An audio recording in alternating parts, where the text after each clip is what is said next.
everybody, this is Digraj Singh Rajput. Welcome to Social School. इस video में हम लोग क्लास 12 पॉलिटिकल साइंस का chapter environment and natural resources, इस chapter का नेक्स्ट टॉपिक डिस्कस करने वाले हैं। अभी तक आपने चैप्टर में बेसिकली एनवायरमेंटल इश्यूज किस तरह से हाईलाइट हुए वो देखा। हमने कहीं ना कहीं देख सकते हैं कि ग्लोबल कॉमन्स के बारे में समझा और ग्लोबल कॉमन से जुड़े हुए सारे कंसर्न वगैरह, उसमें क्या लूप होल्स है वो सब कुछ जाना। वैसे ही अब जो टॉपिक पढ़ने वाले हैं ना, ये कौन सा टॉपिक है? Common property resources. Global Commons में हमने ये देखा कि कुछ ग्लोबल लेवल पे ऐसे रिसोर्सेज होते हैं जिसका ओनर कोई नहीं होता है, और कुछ रिसोर्सेज ऐसे भी होते हैं जिसका ओनर सब होते हैं। कॉमन प्रॉपर्टी रिसोर्सेज वो टॉपिक है कि जिसके ओनर सब होते हैं। Common property represents common property for the group. अब ये ग्रुप क्या हो सकता है? ग्रुप ऑफ फार्मर्स हो सकते हैं, ये ग्रुप ऑफ मतलब कह सकते हैं ग्रुप ऑफ वर्कर्स कह लो आप, ये कह सकते हैं ग्रुप ऑफ ट्राइबल कम्युनिटी हो सकते हैं, जो क्या है, जो कुछ रिसोर्सेज को किसी एक का नहीं है, कुछ रिसोर्सेज को अपना मानते हैं।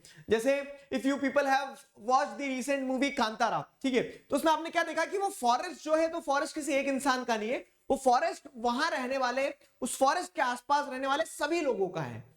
समझ में आया? तो वैसे क्या है, common property represents common property for the group. पूरे ग्रुप के लिए जो कॉमन प्रॉपर्टी है वो कॉमन प्रॉपर्टी रिसोर्सेज कहलाते हैं। तो the underlying norm here is that members of the group have both rights and duties with respect to the nature, levels of use and the maintenance of the given resources. So this is the basic crux for common property resources. क्या है basic crux क्या है common property resources के लिए? कि common property resources ऐसे resources हैं जो सभी के हैं, इन जनरल सभी उसके ओनर हैं, ठीक है, सभी उसके ओनर हैं। सभी उसके ओनर मतलब वो जो ग्रुप उसके आसपास रह रहा है, और सभी को ओनर बनाने का ऑब्जेक्टिव ये होता है। जैसे कभी कभी टीचर आपकी क्लास में से बोल देते होगा कि आपकी क्लास है, या आपका प्रोजेक्ट है, या आपको संभालना है, ये एनुअल फंक्शन आपका है। उसका तात्पर्य क्या होता है कि जब वो आपका एसोसिएट हो जाता है उससे, तो देन यू एक्ट अकॉर्डिंगली। आप वो रिस्पॉन्सिबिलिटीज लेते हैं, आप वो जिम्मेदारियां उठाते हैं और उस तरह से फिर काम करते हैं। तो वही चीज यहां पे भी, the underlying norm here is that members of the group have both rights and duties. जो मेंबर हैं ग्रुप के, उनके पास में दोनों ये जिम्मेदारी भी है और ये उनका हक भी है कि वो रिसोर्सेज को प्रिजर्व करें। वो रिसोर्सेज को कितना यूज करना है ये भी वही तय करेंगे, वो रिसोर्सेज को कैसे मेंटेन करना है ये भी वही तय करेंगे। समझ में आया? वो चीज रहती है। क्लियर? तो common property resources in practice, अब जैसे देखें तो धरातल पे कॉमन प्रॉपर्टी रिसोर्स मतलब डिस्प्यूट आ सकता है। लेट्स से फॉर एग्जांपल ये फोन जो है, तो बोल दिया आपका फोन है, तो आपका फोन में तो क्या है कि आपकी क्लासमेट भी और आप भी और आप सब मिलके क्या करने लगेंगे, उस फोन का इस्तेमाल करें, तो आपस में लड़ाई भी हो सकती है। तो कॉमन प्रॉपर्टी रिसोर्सेज को एक्चुअली ऑन ग्राउंड प्रैक्टिस कैसे किया जाता है, यूज कैसे किया जाता है, ये एक पॉइंट रहता है ना। तो through mutual understanding and centuries of practice, many village communities in India, for example, have defined members' rights and responsibilities. तो अब ये यहाँ पे कैसा चला आ रहा है? तो common property resources की अगर हम बात करें तो it became a part of culture. It became the part of culture. How it became the part of culture? ठीक है, तो जैसे लेट्स से फॉर एग्जांपल, एक एग्जांपल हम क्या लेते हैं, रिवर कंजर्वेशन की बात करते हैं। तो रिवर कंजर्वेशन में क्या हो रहा है कि आप देखेंगे तो रिवर कंजर्वेशन आज गवर्नमेंट पॉलिसीज ला रही है, लेकिन उसके पहले भी क्या है, उसके पहले भी जैसे अगर आप देखोगे तो हमारे एंसेस्टर्स ने ऐसे रूल्स रेगुलेशंस बना के रखे, इस तरह से एक कह सकते हैं ना पूरा सिस्टम बना के रखा है, जहां पर हम क्या कर रहे हैं, जहां पे पूजा करने वाला पूजा करने जा रहा है, जहां पर आप क्या देख रहे हैं कि ऐसे त्योहार आएंगे जो रिवर के कंजर्वेशन के अराउंड रिवॉल्व करेंगे। तो their responsibilities, their rights, everything is been defined through the culture. Fine. तो कॉमन प्रॉपर्टी रिसोर्सेज की अगर हम बात करें तो उन्हें ऑन ग्राउंड उन पे राइट्स, उन पे रिस्पॉन्सिबिलिटीज एक्सरसाइज कैसे किए जाते हैं, तो वो म्यूचुअल अंडरस्टैंडिंग रहती है। वो म्यूचुअल अंडरस्टैंडिंग रहती है, centuries of practice, many village communities in India. जैसे अगर आप देखोगे तो बहुत सारी अलग अलग विलेज कम्युनिटीज जो है, तो वो इस चीज को इंश्योर करती है कि हाँ इस तरह से इन कॉमन प्रॉपर्टी रिसोर्सेज को इस्तेमाल किया जाए। समझे? तो a combination of factors including privatisation, agricultural intensification, population growth and ecosystem degradation have caused common property to dwindle in size, quality and availability to the poor in much of the world. तो common property resources are a type of क्या कह सकते हैं, मतलब एक तरह से वरदान है किनके लिए, जो खास करके गरीब तबके का इंसान है, उन सभी लोगों के लिए कॉमन प्रॉपर्टी रिसोर्सेज एक तरह से ऐसा था ना कि रोजी रोटी थी। लेकिन आप क्या देख रहे हैं, with time common property resources everything was based on mutual cooperation and mutual understanding, और उस हिसाब से काम चल रहा था। लेकिन विद टाइम क्या होता है, विद टाइम ये जो कॉमन प्रॉपर्टी रिसोर्स में जो जंगल थे, जो नदियां थी, वो क्या होने लगी है, वो मल्टीपल फैक्टर जैसे प्राइवेटाइजेशन होते चले गए, सरकारें बेचते चले जा रही है चीजों को, ठीक है। एग्रीकल्चरल इंटेंसिफिकेशन जैसे अगर आप देखेंगे तो क्या है कि खेती के नाम पे जंगल खत्म कर दिए, उन जंगलों में शायद कोई फॉरेस्ट ड्वेलर जाके अपना जीवन यापन करता होगा। क्लियर, पॉपुलेशन ग्रोथ हो रही तो जनसंख्या बढ़ेगी, तो रहने के लिए घर, काम करने के लिए जगह, फैक्ट्रीज वगैरह ये सारी चीजें, तो वो कॉमन प्रॉपर्टी रिसोर्सेज का डिग्रेडेशन होना तय है, कॉमन प्रॉपर्टी रिसोर्सेज का डिग्रेडेशन होना तय है, ठीक है। Have caused common property to dwindle in the size, quality and availability to the poor in much of the world, ठीक है। ये चीज आपको देखने को मिल रही है कि इससे क्या हो, कॉमन प्रॉपर्टी रिसोर्सेज डिक्लाइन हो रहे हैं। उसका सोल्यूशन क्या है, ठीक है, अब समस्या तो है, सिखाया गया है तुम्हें कि समस्या पे नहीं, समाधान पे फोकस करो। तो the institutional arrangement for the actual management of the sacred groves on state owned forest land appropriately fits the description of common property regime, ठीक है। तो यहाँ पे क्या है कि एक इंस्टीट्यूशनल अरेंजमेंट ऐसा सेट किया जाए, ठीक है, कि ये जो कॉमन प्रॉपर्टी रिसोर्स है सैक्रेड ग्रुप्स के साथ भी एसोसिएट किया जाता है। मैं एक पॉज लेके यहाँ पे पहले सैक्रेड ग्रुप्स आपको बहुत सिंपल समझा देता हूँ। सैक्रेड ग्रुप्स क्या होते हैं, देखो यहाँ पे आप जैसे देखोगे ना, तो कुछ रिसोर्सेज ऐसे होते हैं, लेट्स से फॉर एग्जांपल हम पहाड़ की बात करें कि एक पर्वत है, तो उस पर्वत को आपने किससे जोड़ दिया, उस पर्वत को आपने किसी कह सकते हैं ना कि इंडियन लेजेंड्स में जो किसी प्रकार के देवी देवता रहे हैं, तो उनके साथ आपने जोड़ दिया। अब आपने क्या कर दिया, उस पर्वत को हमारे धर्म के साथ जोड़ दिया। तो अब जब धर्म के साथ जोड़ रहे हो आप, तो आदमी क्या करेगा, डरेगा भी, रिस्पेक्ट भी करेगा, सारी चीजें। तो नुकसान पहुंचाने से पहले 10 बार सोचेगा और उसके प्रिजर्वेशन कंजर्वेशन में, उसके रेवरेंस में हमेशा उसके आगे झुकेगा। समझ में आ रहा है? तो बचाना पहाड़ को था आपने, लेकिन उसको भगवान से जोड़ दिया, ये सारी चीजें कर दी, उसकी पूजा करे जा रही है जब, तो उससे क्या हो रहा है कि automatically people are fearful, people are respectful, people are worshipping that, ठीक है। तो this ensure that they are not going to degrade it और they are not going to damage it. समझ में आ गया? क्योंकि ह्यूमन नेचर तो सेल्फिश होता है, वो तो क्या करेगा, उसका अगर डर नहीं रहेगा तो वो पहाड़ को अगले दिन गायब कर सकता है वहां से। लेकिन आप जब उसके साथ religious attributes, religious sacred qualities associate कर देते हैं, तो in that way you somewhere or the other conserve that resource. समझे? तो वही सैक्रेड ग्रुप्स की सिंपल सी चीजें हैं कि जब आप क्या कर रहे हैं, रिलीजियस इंस्टीट्यूशनल मतलब रिलीजियस आइडियाज एसोसिएट कर दे रहे हैं किसी रिसोर्स के साथ में, तो that resource is known as sacred groups, ठीक है। तो अब ये कॉमन प्रॉपर्टी रिसोर्सेज भी एक तरह से सैक्रेड ग्रुप्स रहते थे। कैसे कोई ट्राइबल कम्युनिटी पूरे के पूरे जंगल को बचा रही है, उस जंगल में रह रही है, उस जंगल को नुकसान नहीं पहुंचा रही है, क्यों? क्योंकि उस जंगल की वो रिस्पेक्ट करी, उस जंगल को वो पूज्य मान रही है ना, वो चीज रहती है। तो the institutional arrangement for the actual management of sacred groups on state owned forest land appropriately fits the description of common property regime. Along the forest belt of South India, sacred groves have been traditionally managed by village communities. और solution यही है कि अगर common property resources decline हो रहे हैं, तो वहां पे ये इंश्योर किया जाए कि जो वहां पे रहने वाले लोग हैं, जिनके लिए वो कॉमन प्रॉपर्टी रिसोर्सेज हैं, उन लोगों को ज्यादा और स्टेक दिया जाए, so that they get the rights to manage those things properly. वो जो सैक्रेड ग्रुप्स हैं उन्हें वो और बेहतर तरीके से संभाल पाए, ठीक है। स्पेसिफिकली जैसे आप देखेंगे तो साउथ इंडिया का जैसे यहाँ पे एक एग्जांपल देते हुए बताया गया, among the forest belts of south India sacred groups have been traditionally managed by village communities, so let them only manage those resources. Again I will reiterate that example over here। Kantara movie देखना फिर से आप, ठीक है, तो आपको समझ में आएगा। मतलब बहुत बोल सकते हैं ना कि अंडरस्टैंडिंग जो है आपकी किताब के अलावा भी बाहर से डेवलप होना चाहिए। किस तरह से विलेज कम्युनिटी जो है वो फॉरेस्ट को प्रोटेक्ट कर रही है, और वहां पे एनक्रोचर्स जो है तो उस फॉरेस्ट को अगर अपने कब्जे में लेने की कोशिश कर रहे हैं, ठीक है, कैसे वो जो डेटी वाला पार्ट एसोसिएटेड है, तो you will get into that picture कि हाँ कैसे sacred groups can play a major role in protecting the resources. समझ में आया? तो कॉमन प्रॉपर्टी रिसोर्सेज कुछ इस तरह से प्रैक्टिस की जाती है, चैलेंजेस और ये सोल्यूशन हो सकते हैं, ठीक है। अब बात की जाए जो आपको नीचे बॉक्स में दिया गया वही क्या कि वो सैक्रेड ग्रुप्स वाली कहानी। तो सैक्रेड ग्रुप्स क्या है? Parcels of uncut forest vegetation in the name of certain deities और नेचुरल और एंसेस्ट्रल स्पिरिट्स, ठीक है। तो मतलब मैंने आपको बताया ना कि उसके साथ में क्या रिलीजियस वैल्यूज एसोसिएट कर रहे हैं आप। रिलीजियस वैल्यूज एसोसिएट करने का फायदा क्या है?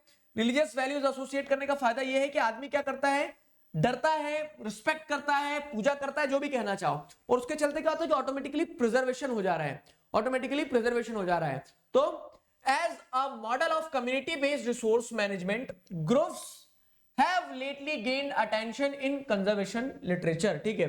तो क्योंकि यहाँ पे क्या कम्युनिटी बेस्ड कंजर्वेशन चल रहा है, तो सैक्रेड ग्रुप्स का जो आइडिया है इसने कंजर्वेशन लिटरेचर में एक बहुत इंपॉर्टेंट पोजीशन गेन कर ली। क्यों? क्योंकि अल्टीमेटली जितने भी इन्वायरमेंटलिस्ट हैं, जितने भी इन्वायरमेंटल मूवमेंट्स हैं, सब लोग यही चाह रहे हैं कि रिसोर्सेज का कंजर्वेशन हो, और वो यहाँ पे हो पा रहा है कैसे?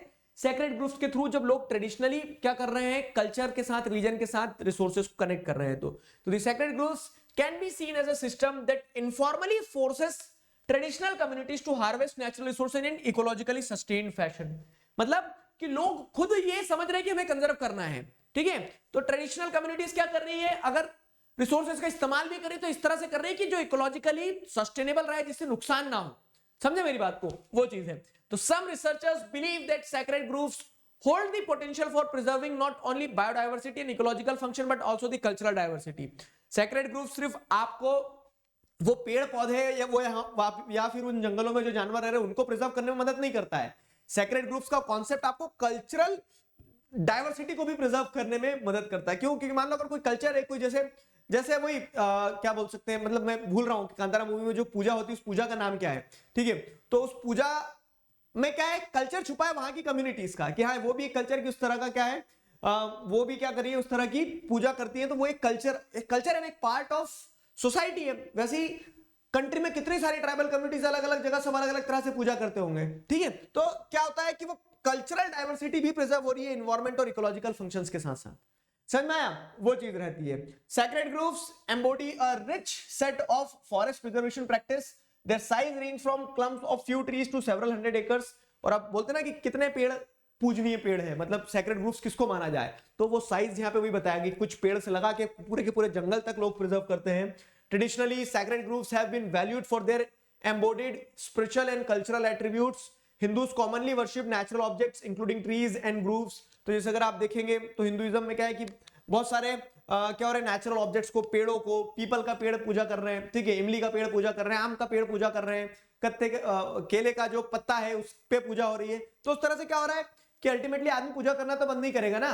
तो जैसे आई गेस इमली का पेड़ होता है, तो बिहार वाले क्षेत्र में क्या उसकी शादी के टाइम पे उसकी पूजा की जाती है, तो अब आदमी शादी करना तो बंद नहीं करेगा, तो पेड़ की तो जरूरत लगेगी, पेड़ की जरूरत लगेगी, तो पेड़ प्रिजर्व हो जाएंगे उस तरह से, है कि नहीं? ठीक है। तो deep religious reverence for nature rather than resource scarcity seem to be the basis for long standing commitment for preserving these forests। ठीक है, तो अब ये नहीं, अब मतलब वो लोग ऐसे नहीं देख रहे कि रिसोर्स है, रिसोर्स को बचाना है। सेक्रेड ग्रुप्स के हिसाब से आदमी क्या सोच रहा है, रिसोर्स और पेड़ और ऑक्सीजन और इकोलॉजिकल बैलेंस, उससे कोई मतलब नहीं, लेकिन क्या है, डीप रिलीजियस रेवरेंस तो है। फॉर एग्जाम्पल क्या है कि आदमी को बंदर से कोई लगाव नहीं है, लेकिन उस बंदर में जब वो हनुमान जी को देख रहा है तो क्या कर रहा है, पूजा कर रहा है, उसको प्रिजर्व कर रहा है, खाना दे रहा है। तो thousands of langurs and monkeys are being fed near the temples। इसका मतलब क्या है कि वो स्पीशीज कभी खत्म नहीं होगी। क्यों? क्योंकि स्पीशीज को लोग खत्म होने नहीं देंगे, लोग प्रिजर्व कर रहे हैं। they are having a deep religious reverence for the nature, for the species in the nature, and this is in turn saving, ठीक है, this is in turn saving those resources। Clear हुआ? तो in recent years however expansion and human settlements have slowly encroached on the sacred forest। लेकिन अब वही दिखती बात है ना कि जैसे जैसे मनुष्य जो है अपने कल्चर से दूर होता है और उसके बाद में मनुष्य फूटते जा रहे हैं। कैसे फूटते जा रहे हैं? इन द सेंस कि पॉपुलेशन एक्सप्लोजन हो रहा है। तो रिसेंट ईयर्स में आपको देखने को मिला है कि ह्यूमन सेटलमेंट्स जैसे जैसे एक्सपैंड हुआ है, तो जब खुद पर आ बनती है तो फिर वो आदमी धर्म को भी भूल जाता है और रिसोर्सेस को नुकसान पहुंचाना चालू कर देता है। तो ये जो सैक्रेड ग्रुप्स के नाम पे जो फॉरेस्ट के एरियाज थे वो धीरे धीरे क्या होते जा रहे हैं, खत्म होते जा रहे हैं। चैलेंजेस क्या है? चैलेंजेस यही सारे हैं कि the institutional identity of these traditional forest is fading with the advent of new national forest policy. तो जो नई नेशनल फॉरेस्ट पॉलिसीज आई है, तो उसके चलते क्या, नेशनल फॉरेस्ट पॉलिसीज में सरकार अपना दिमाग लगा रही है। तो ये जो इंस्टीट्यूशनल आइडेंटिटी रही है इन ट्रेडिशनल फॉरेस्ट की, वो धीरे धामे क्या हो रही है, डिक्लाइन हो रही है।